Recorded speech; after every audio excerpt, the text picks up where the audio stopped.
देखिए, हम केरल से आ रहे हैं, आसाम आए हैं। सबसे पहले तो हम जय होम कहते हैं आसाम की हमारी सभी आदरणीय जनता का। और जब हम यहाँ आए तो हमने तय किया कि सबसे पहले मुख्यमंत्री की कॉन्स्टिट्यूंसी में चला जाए, इसलिए कि विकास हुआ है कि नहीं हुआ है वो तो मुख्यमंत्री की कॉन्स्टिट्यूंसी में जा कर के तुरंत पता चल जाएगा। वहाँ जाते ही हमने जो देखा कि इंटरनेशनल स्कूल बना हुआ है, लेकिन खबर ये है कि सरकारी स्कूल को बंद किया जा रहा है। और हमारी प्रत्याशी हमारे साथ थी, न सिर्फ उनको प्रचार करने से रोका जाता है, गाड़ियों पे हमला किया गया, उनको जो है प्रचार में डिस्टर्ब किया जाता है।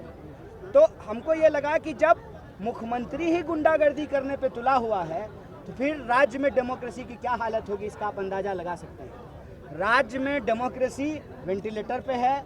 वेंटिलेटर पे इसलिए है कि हेमंता बिस्व शर्मा को कहीं ना कहीं तानाशाह होने का भ्रम हो गया है, भगवान होने का भ्रम हो गया है, और वो ऐसा व्यवहार कर रहे हैं जैसे वो चुनाव हार ही नहीं सकते हैं। किसी और की अनुकृपा पर, अनुकंपा पर आप मुख्यमंत्री बने हुए हैं और आपके भीतर इतना अहंकार है, तो उस अहंकार का जवाब आसाम की जनता देगी।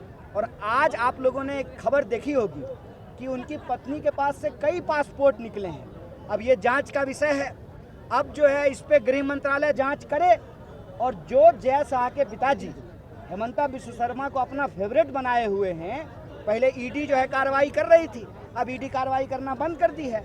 तो भारत सरकार जांच करके ये बताए कि वो पासपोर्ट सही हैं कि नहीं हैं, और इतने पासपोर्ट उनके पास से निकल रहे हैं तो एक इंटरनेशनल हादसा हुआ। जो आसाम की जनता के दिलों में राज करते हैं, जुबिन गर्ग जी, जुबिंदा, उनको अभी तक न्याय नहीं मिला है।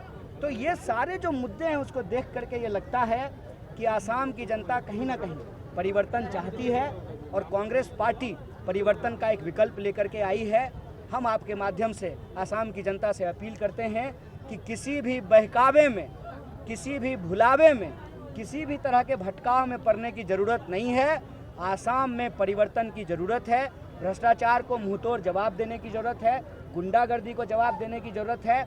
अपने रोजी रोजगार के लिए, अपनी सुरक्षा के लिए, अपने अधिकार के लिए कांग्रेस पार्टी को वोट करें। अच्छा, जो पासपोर्ट दिखाया था वो फर्जी है, ये मुख्यमंत्री ने बताया है, अभी वो एक स्टेटमेंट दिया है। नहीं, मुख्यमंत्री तो बताएंगे ही, सवाल ये है कि इस पे सरकार, भारत सरकार क्या कहना चाहती है, विदेश मंत्रालय का इस पे क्या कहना है, भारत सरकार इसको लेकर के कोई जांच कराएगी कि नहीं कराएगी, इसका जवाब देना चाहिए। देखिए, दो बात है, अगर फर्जी है तब तो कोई बात नहीं है, ये भी जांच में पता चल जाएगा।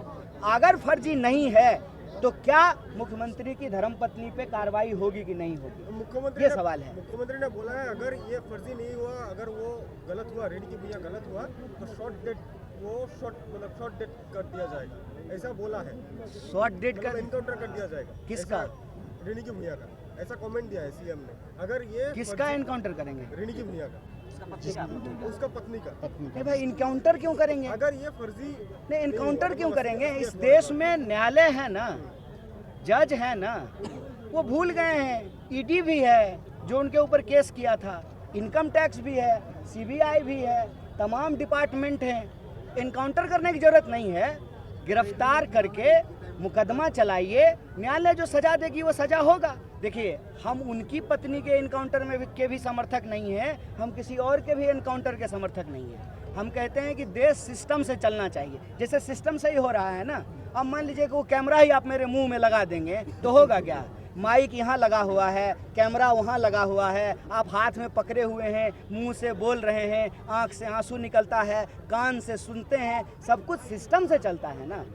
देखिए, यही अहंकार है, ये जो मुख्यमंत्री की भाषा है ना, यही अहंकार है। और ये अहंकार जो है ना, उनको वरदान में मिला है। और ये वरदान कौन दिया है? जय शाह के पिताजी ने दिया है। उन्होंने कहा है कि तुम कुछ भी करो, तुम्हारा राज है, तुमको जो मन करे सो करो। ये माफिया की भाषा है, एनकाउंटर कर देंगे, गोली मार देंगे, बुलडोजर चला देंगे, ये गुंडा की भाषा है। ये किसी शासन प्रशासन चलाने वाले की भाषा नहीं है। शासन प्रशासन चलाने वाले की भाषा क्या होगी कि हम जांच कराएंगे, न्यायिक जांच कराएंगे, निष्पक्ष जांच होगा और दोषियों के ऊपर कार्रवाई की जाएगी। आप भाषा समझते हैं? ये भाषा वैसा क्यों बोल रहे हैं? ये भाषा वो ऐसा इसलिए बोल रहे हैं कि वो आसाम में अराजकता फैलाना चाहते हैं। असम में अराजकता क्यों फैलाना चाहते हैं कि असम की जनता आपस में झगड़े और असम का जल जंगल जमीन बेच करके जो है ना वो अपना तिजोरी भर दें, इसीलिए वो ये अराजकता फैलाते हैं। कन्हैया जी, एक चीज़ बताइए, मुख्यमंत्री जी ने गौरव गोगोई पे भी आरोप लगाया उनका पाकिस्तान से कनेक्शन है, इस पर आप क्या कहेंगे? तो जांच करा लेते ना। हम कहते हैं हम आपके ऊपर आरोप लगा दें, आप हमारे ऊपर आरोप लगा दीजिएगा, जांच हो जाए। अरे दूध का दूध पानी का पानी हो जाएगा। देखिए ये जो सेंसेशन है ना, किसी को कुछ कह देना, हम अभी आपको कह देंगे कि आप दिलीप कुमार हैं तो आप दिलीप कुमार हैं, तो जांच होगा। देखिए कोई भी चीज़ किसी के कह देने से नहीं होगा। मुख्यमंत्री को जांच में क्यों भरोसा नहीं है? पहले तो था, पहले तो जांच से इतना घबरा गए कि कांग्रेस छोड़ करके बीजेपी में शामिल हो गए।